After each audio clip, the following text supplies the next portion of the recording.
Mayın 22'sində intensiv yağış yağacaq. Milli Hidrometeorologiya Xidmətindən bildirilib ki, sabah Bakıda və Abşeron yarımadasının bəzi yerlərində hava yağıntılı olacaq. Yağıntılar 21-dən 22-sinə keçən gecə intensivləşəcək. Axşama doğru dəyişkən buludlu olacaq.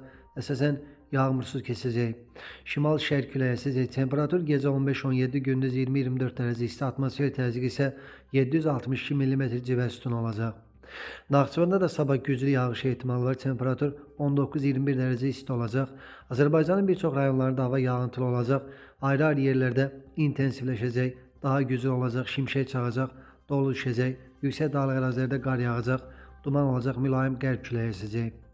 Temperatur gecə 14-17, gündüz 19-24, dağlarda gecə 3-8, gündüz 12-17, bəzi yerlərdə isə 20-22 dərəcə isti olacaq.